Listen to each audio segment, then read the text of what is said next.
로마서 3장 1절 2절.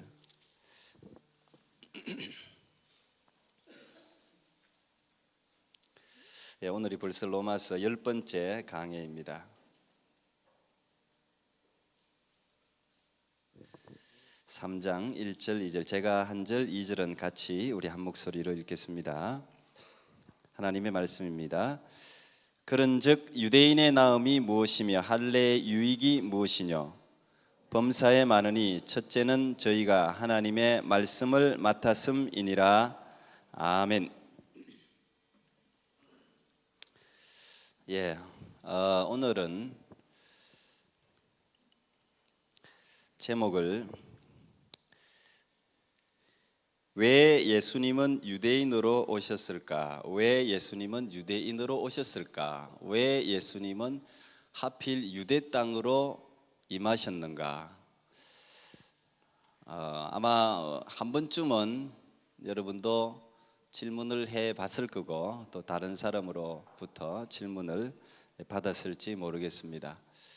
저도 해마다 성경 통독을 인도하다 보니까 이런 질문이 제게도 있었고 또 통독을 들으시는 분들 중에서도 늘 이런 질문을 가끔씩 던지세요. 왜 예수님은 유대인으로 오셨을까? 대한민국 땅으로 오시지, 한국인의 모습으로 오시지, 왜 유대인으로 오셨을까? 아마 여러분 각자가 어떤 대답을 가지고 있을지도 모르겠어요. 또 오늘 말씀을 통해서 여러분이 생각하는 시원한 대답을 못할지도 모르겠어요. 근데 우리가 왜 예수님은 유대인으로 오셨을까? 왜 하필 우리보다 유대 땅으로 임하셨는가? 이 질문 가운데는 약간의 불만이 사실은 있는 것이죠. 왜 예수님은 우리 입장에서는 한국인으로 오시지, 캐나다 입장에서는 캐네디언으로 오시지, 아프리카 입장에서는 아프리카 사람으로 오시지, 그 땅에 오시지, 왜 하필 유대인으로 유대 땅에 오셨는가? 그 뒤에 이런 불만이, 비교가 깔려 있는 질문이에요. 사실은 하나님에 대해서 그렇게 이야기하고 싶은 거죠. 결론적으로 신명기 7장 7절에 보면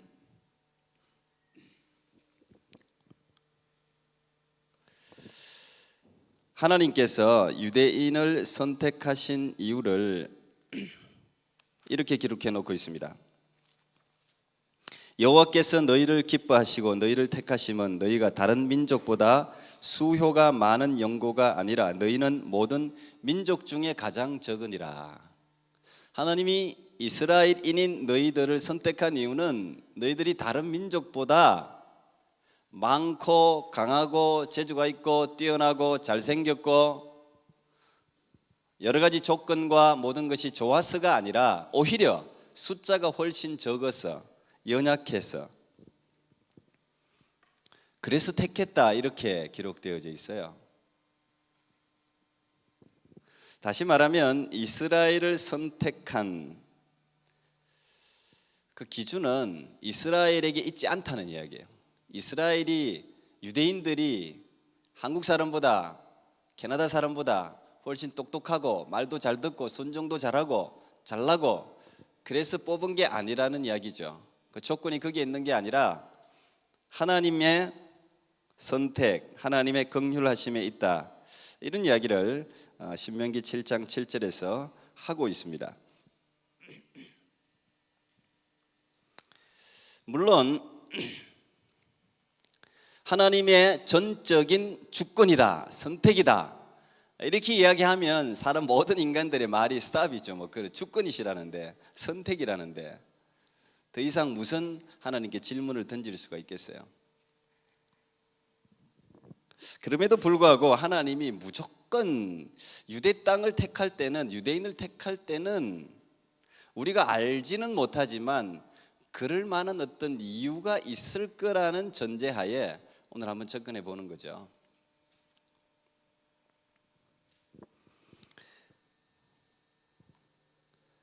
이스라엘의 지정학적인 위치를 우리가 잘 알죠. 이스라엘은 우리나라만큼이나, 그래서 조선을, 우리 대한민국을 제2의 이스라엘 뭐 이렇게 말하는 사람도 있어요. 조건이 하도 비슷했어.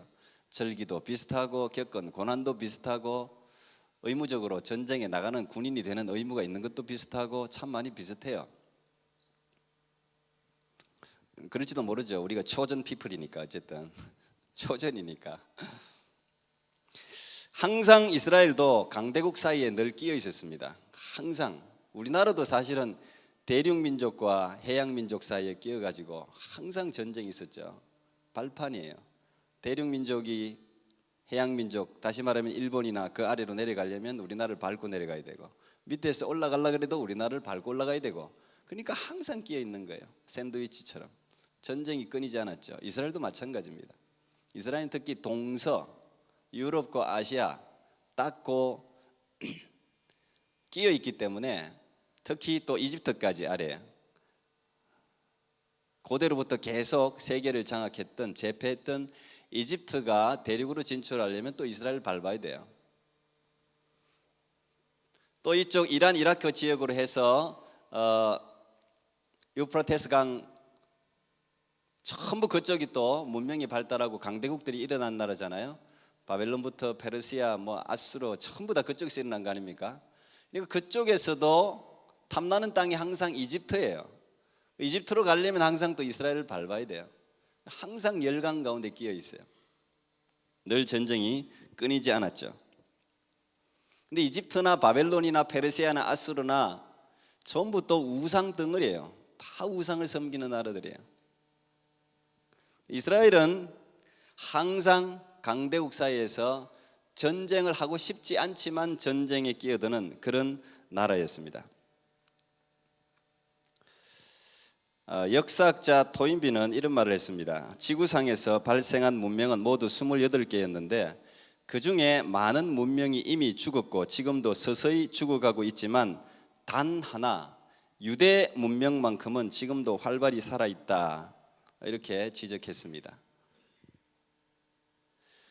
그렇게 강대국 사이에서 그렇게 많은 전쟁을 했음에도 불구하고, 이건 제 말이 아니라 유대인 랍비의 말입니다.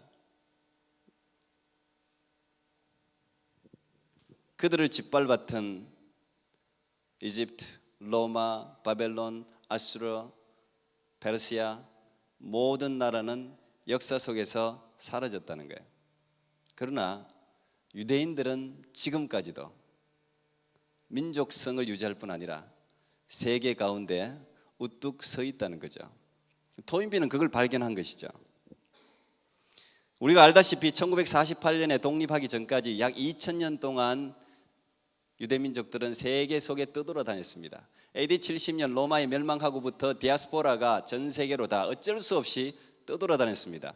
그럼에도 불구하고 2000년 가까이 지나서 지금의 저 이스라엘 땅에 유대민족 한 나라를 독립해서 세웠다는 것은, 이건 정말 설명할 수 없어. 역사적으로 정말 이거 아이러니예요. 이건 정말 비밀이고 신기한 일이에요. 그 비밀을 토인비는 이렇게 이야기했습니다. 2000여 년 동안 떠돌아다니면서도 이처럼 문명을 계승해 올 수 있었던 문명의 연결고리는 단연코 유대인의 정신적 교과서인 토라와 탈무드에 있다 그랬습니다. 바울이 오늘 똑같은 이야기를 하고 있는 거예요. 제가 오늘은 로마서 전체를 주석하기보다는 오늘 이 질문에 좀 맞춰서 제가 이야기를 좀 하려고 합니다. 오늘 바울도 여러분 1장, 2장 우리가 9번에 걸쳐서 이 로마서에 대해서 말씀을 들었습니다. 근데 바울의 요지는 뭡니까?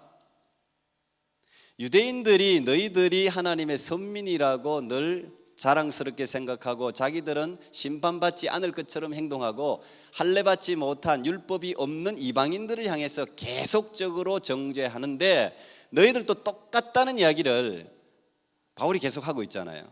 지난주에 무슨 말씀을 들었습니까? 표면적 유대인이 유대인이 아니라 이면적 유대인이 유대인이다. 할례는 육체에 행하는 것이 아니라 마음에 행해야 된다, 이 이야기를 했단 말이에요. 그러면 유대인 입장에서는 그러면 왜 예수님은 유대인으로 오셨느냐 말이죠. 그러면 유대인에게 장점이 하나도 없냐? 하나님이 유대인을 선택한 이유가 하나도 없냐? 그런 항변을 바울에게 할 수 있지 않습니까? 지금 바울이 그들의 항변을 대신 질문하고 있는 거예요. 1절에 그런즉 유대인의 나음이 무엇이며 할례 유익이 뭐냐? 그렇다면 유대인들에게 이런 다른 이방인보다 나은 게 없다는 말이냐? 이런 질문을 하고 있죠. 근데 바울은 절대 유대인들을 깎지 않죠. 유대인들의 이 위대함을 그대로 인정합니다. 범사에 많으니, 이제 범사에 많으니 아니 많다. 하나님이 유대인을 선택할 때는 유대인들이 가지고 있는 강점이 많다는 거예요. 그 중에 첫째가 뭐라고 이야기합니까? 저희가 하나님의 말씀을 맡았다.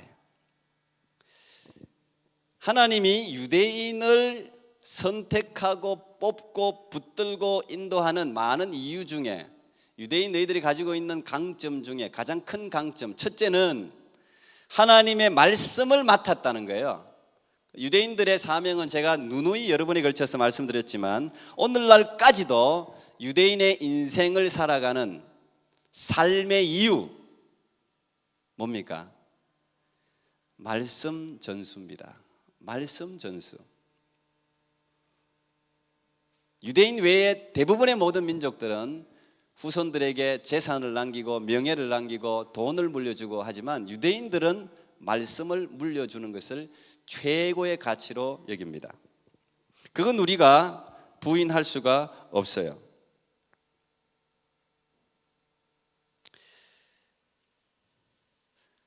아마 여러분들이 잘 아는 이야기일 텐데 유명한 이야기가 있습니다. 요한 벤 자카이라는 랍비의 이야기입니다. 예루살렘이 로마에 포위될 당시에 그 당시 가장 위대한 랍비가 이 요한 벤 자카이라는 랍비였답니다. 근데 벤 자카이가 지금의 그 정세를 쭉 보니까 예루살렘이 멸망할 것 같아요. 멸망을 예측했어요. 고민이 생겼어요. 분명히 예루살렘이 멸망한다. 이거는 피할 수 없다. 근데 로마에 멸망할지라도 계속해서 유대가 살아남을 수 있는, 승리할 수 있는 방법이 무엇이 있을까를 고민했다는 것이죠. 그래서 벤 자카이는 결론을 이렇게 내립니다.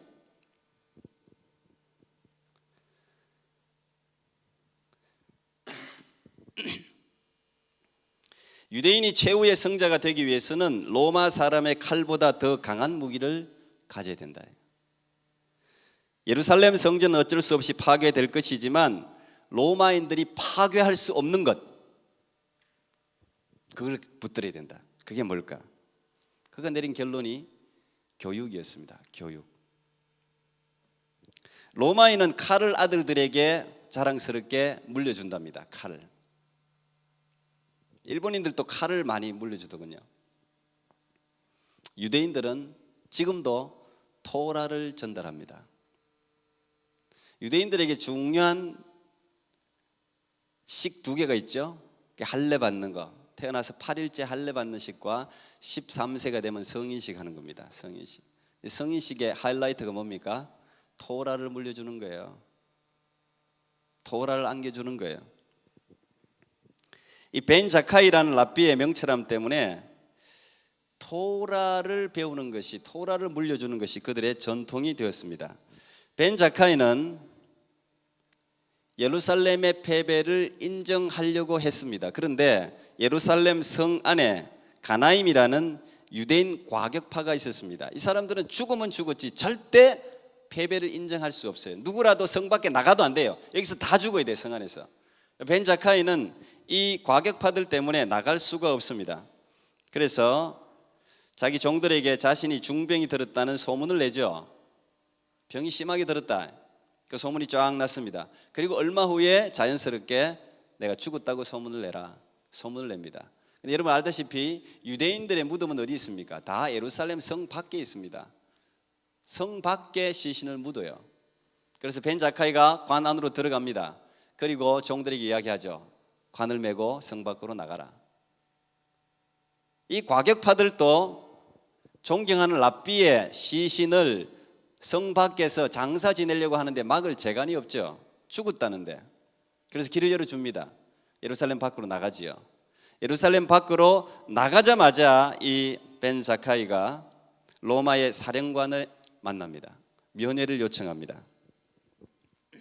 당시에 베스파시아누스라는 사람이 사령관이었는데 이 사람도 벤 자카이의 명성을 익히 들어서 알고 있어요. 그러니까 그 위대한 랍비가 자기를 만나자고 하니까 시간을 내줘요. 만났습니다. 이 벤 자카이가 사령관을 만나자마자 이렇게 불렀습니다. 황제시여, 황제시여. 깜짝 놀랐습니다. 지금 로마의 황제가 살아있는데 자기 보고 황제라고 하니까. 그런데 곧 그 시간에 맞춰 전령 한 명이 허겁지겁 달려왔다 그러잖아요. 급하게 달려와서 숨을 헐떡이면서 말했다고 그러지 않습니까? 지금 로마의 황제가 죽었다는 거예요. 그리고 원로원이 당신을 베스파시아누스 당신을 황제로 임명했다는 거예요. 이 사람이 얼마나 놀랐겠습니까? 벤 자카이는 랍비가 와서 황제라고 불렀는데 금방 정말 자기가 황제가 된 것이죠. 그래서 이 사람의 예언의 능력을 인정하고 그 사람 말에 더욱더 귀를 기울였습니다. 왜 날 찾아왔냐?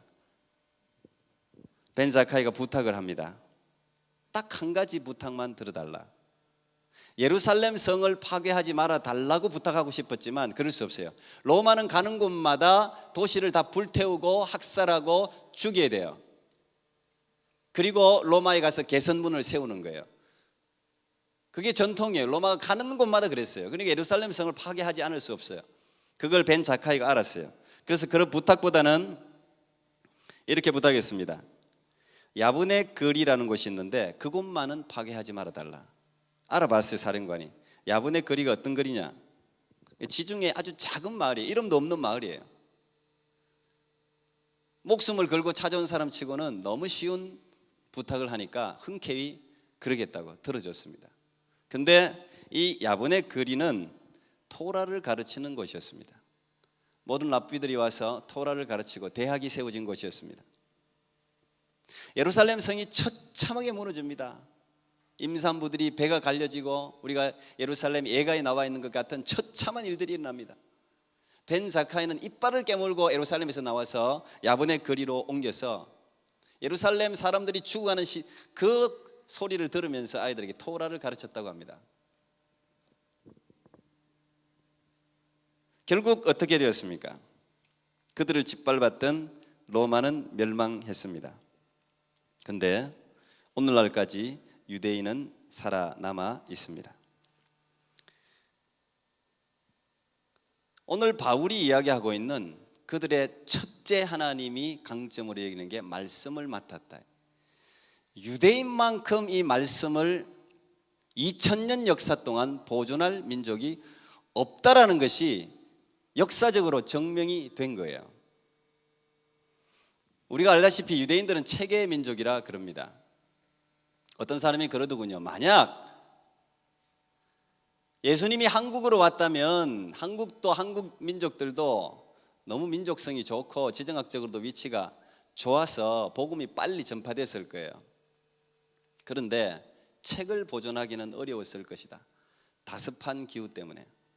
이스라엘의 그 건조한 기후가 책을 보존하기에 딱 좋았다는 것이죠. 그건 하나의 약간의 깨달음이에요.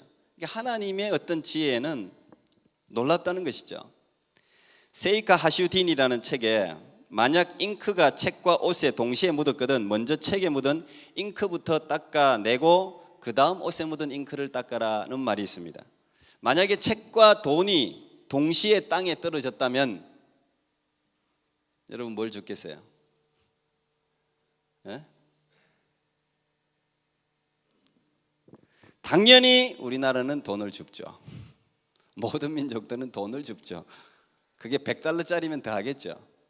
그런데 유대인들은 그렇게 가르치지 않습니다. 책과 돈을 동시에 땅에 떨어졌으면 먼저 책을 집어 올려라.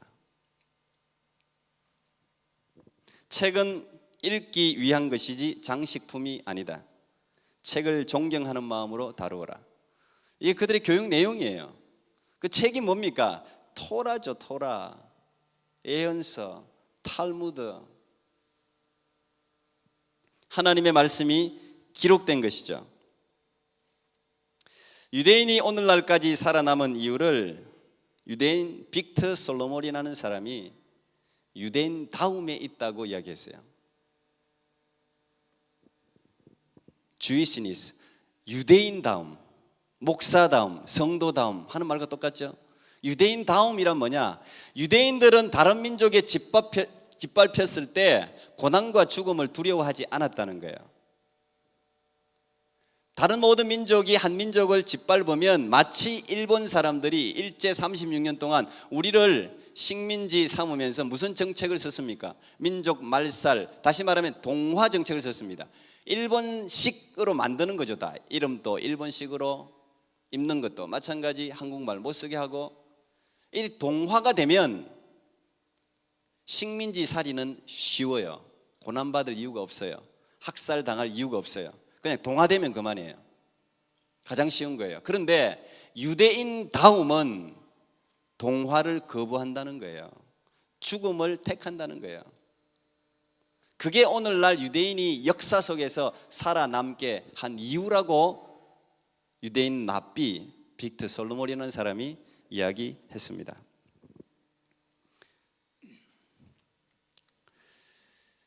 유대 땅에 가면 유대인들은 예수님을 좋아해요, 싫어해요?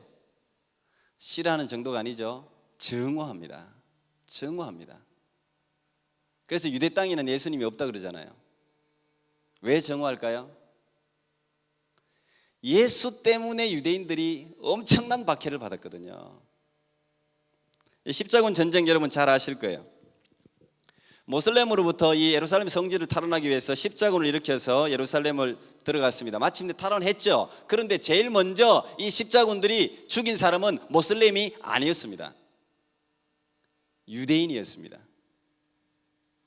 중세 교황부터 시작해서 모든 가톨릭들이 유대인들을 정오하고 엄청나게 박해하고 죽였습니다. 왜? 예수님을 죽였다는 거예요. 예수님을. 사실이죠. 유대인들이 예수님을 죽이긴 했죠. 그때 죽은 유대인이 전체 30만 명 중에서 29만 9천 명이 죽었다고 합니다. 그리고 여러분 잘 알다시피 2차 세계대전 때 히틀러가 유대인들 600만 명을 죽였습니다. 그때 전 세계에 생존해 있는 유대인들은 1600만 명이었습니다. 1600만 명 중에 600만 명이 죽였습니다. 엄청난 숫자죠. 그래서 유대인들은 예수를 진짜 싫어합니다. 모슬렘보다 더 싫어해요. 그래서 재밌는 건 이스라엘에는 앰뷸런스에 적십사 표시 안 합니다. 가보신 분들 알 거예요. 수학 등식에도 플러스 안 합니다. 십자가를 연상하게 하는 사글이 없습니다. 그 정도로 정오합니다. 예수님 때문에 자기들이 엄청난 박해를 받았다는 것이죠.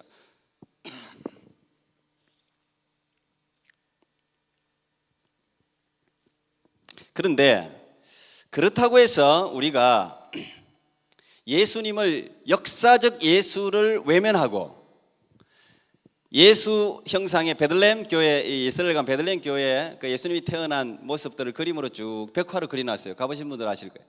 근데 전부 자기 민족화, 흑인들은 예수님을 흑인으로 그려놨어요. 한국 사람은 갓을 세워놨어요. 예수님한테.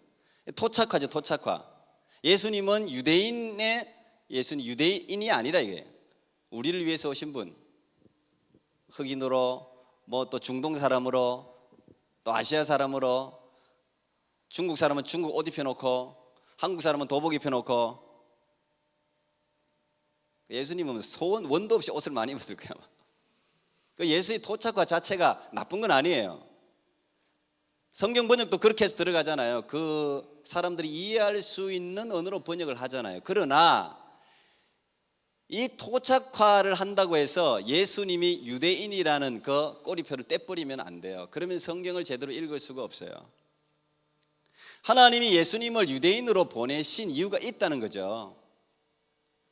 하나님이 예수님을 유대 땅에 보내신 이유가 있다는 거죠. 우리가 분명하게 설명할 수는 없지만 하나님은 분명한 계획을 가지고 유대 사람에게 이 하나님의 토라 말씀을 맡겼다는 거예요. 유대인만큼 여러분 고난에 강한 민족이 있습니까? 자기들이 패전한 날을 기념으로 삼는 민족의 명절로 삼는 민족은 잘 없답니다. 유대인 외에는 전부 자기가 승리한 날, 기쁜 날들만 명절로 삼고 전하지. 근데 유대인들은 그렇지 않잖아요. 유대인들의 모든 교육은 다 고난 교육이잖아요. 유월절 고난받은 가면 유월절 10계명 제일 먼저 그들이 읽는 건 뭐예요? 너희들이 이집트의 종이었던 것을 기억하라, 이거예요. 항상 너희들은 이집트의 종이었다. 썬나물을 먹으면서 또 요즘은 계란을 식탁 위에 먹는다 그러대요. 계란. 그래서 왜 계란이 유월절에 있을까? 많은 사람들이 설명하는데 이거는 랍비 유대인이 설명한 거예요. 유대인이. 계란은 다른 거는 전부 불을 지피면 다 흐물흐물해져요. 녹아요. 그런데 계란은 불을 지피면 딱딱해져요. 유대인들은 고난을 받으면 받을수록 강해진다는 것을 계란이 상징하기 때문에 유월절에 계란을 먹는다는 거예요. 유대인이 해석한 거니까 맞겠죠. 그만큼 유대인들은 고난에 굉장히 강합니다.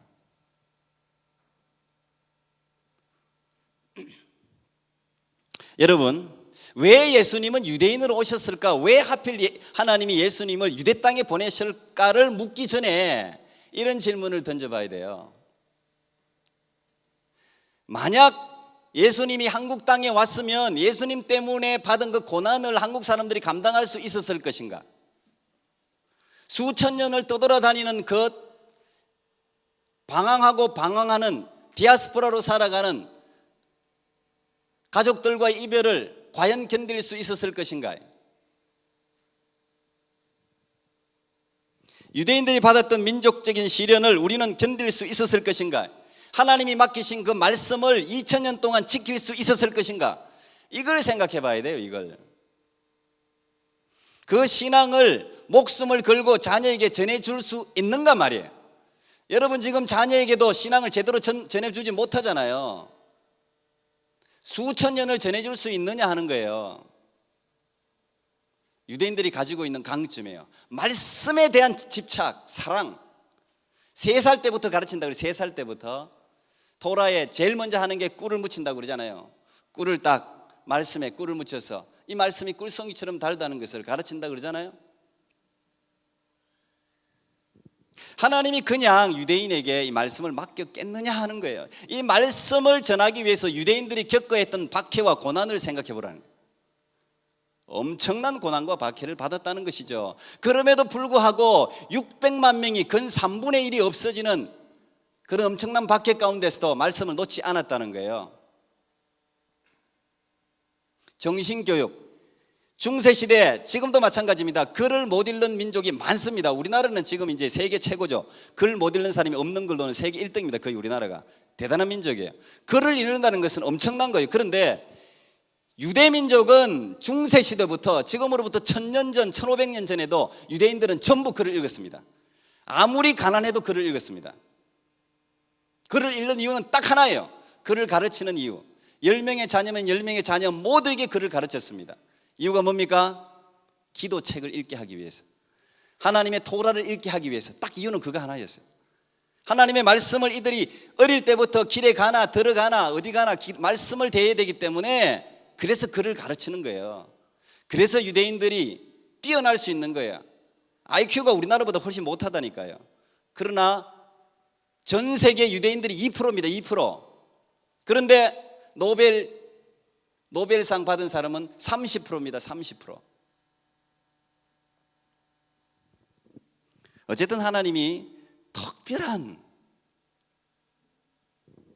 택한 이유들이 있다는 것을 우리가 한번 생각해 볼 필요가 있다는 것이죠. 또한 마지막으로 하나님이 모든 인류를 구원하기 위해서 하나님 자신이 인간의 모습 입고 와야 했다면 인간의 모습을 입을 수밖에 없었다면 어디에겐가 어느 민족 사람의 인간의 옷을 입고 태어나야 되잖아요. 몸을 빌려서. 그게 유대인이든 한국 사람이든 아프리카 사람이든 저 남미 사람이든 누구든 간에 흑인이든 백인이든 뭐 황인종이든 상관없이 어쨌든 인간의 몸을 입어야 되니까 누구의 몸은 빌려야 돼요. 그죠? 인간의 몸을 빌려서 오시는 이유가 모든 인간들의 죄를 용서하시기 위함이었다면 예수님이 유대인으로 왔건 한국 사람으로 왔건 미국 사람으로 왔건 어떤 사람으로 왔건 모든 인류에게 미치는 이 구원의 의는 동일하다는 거죠. 한국 사람으로 왔어도 한국인 예수를 미국 사람이 믿으면 구원받는 거야. 아무런 문제가 없는 것이죠. 유대인으로 왔다고 해서 한국 사람이 유대인 예수님을 믿는다고 해서 구원에 아무런 하등의 문제가 없다는 거예요. 왜? 인간의 몸을 입으시고 와야 했기 때문에, 인간의 죄를 담당하기 위해서 와야 했기 때문에 그렇습니다. 그러므로 왜 예수님은 유대인으로 오셨나? 왜 예수님은 유대 땅에 오셨을까? 라는 질문보다는 왜 예수님은 인간의 몸을 입고 이 땅에 오셔야만 했는가? 라는 질문이 더 정확한 질문이라는 것이죠. 우리 오늘 이 질문을 통해서 아직도 유대인들은 메시아이신 예수님을 모릅니다. 불행하게도. 그러나 하나님은 유대인들을 버리지 않았죠. 어떤 민족도 마찬가지겠지만 특별히 말씀을 우리 가운데 전해준 유대인들에 대한 고마움은 우리가 기억해야 할 줄 압니다. 유대인들이 아니었으면 토라 하나님의 말씀은 이미 지구상에서 사라졌습니다. 왜? 수많은 사람들이 말씀을 없애려고 했기 때문에. 예수님께서 하나님께서 하시는 일은 틀림없습니다. 선하십니다. 옳으십니다. 우리가 다 이해하지 못해서 그렇지 왜 예수님은 유대인으로 오셨을까라는 이 질문 외에도 우리 인생에는 정말 많은 질문들이 있어요. 그렇지만 여러분, 하나님의 미련한 것이 인간의 지혜보다 강합니다. 하나님의 약함이 인간의 강함보다 더 강합니다. 그것을 여러분 믿으시면, 또 믿고 하나님께 나아갈 때 하나님께서 언젠가 우리 모두에게 은혜로 내가 왜 네 인생 가운데 그렇게 행했는지를 성령께서 여러분 모두에게 알려주시는 은혜가 있기를 축복합니다. 기도하겠습니다. 주님 감사합니다. 왜 예수님은 유대인으로 오셨을까? 이런 제목으로 오늘도 로마서의 말씀을 함께 보았습니다. 하나님, 우리에게는 인생에 펼쳐지는 수많은 어려움과 문제 때문에 참 많은 질문을 하나님께 던집니다. 때때로 그 질문 때문에 은혜를 받기도 하지만 또 시험에 들기도 합니다. 그렇지만 하나님은 선하시고 옳으시고 전능하시고 완전하시고 나를 가장 잘 아시는 분이심을 믿습니다. 아버지, 귀한 믿음으로 하나님의 의에 이르러 구원받는 우리 모두가 될 수 있도록 함께하여 주옵소서. 예수님 이름으로 기도하옵나이다. 아멘.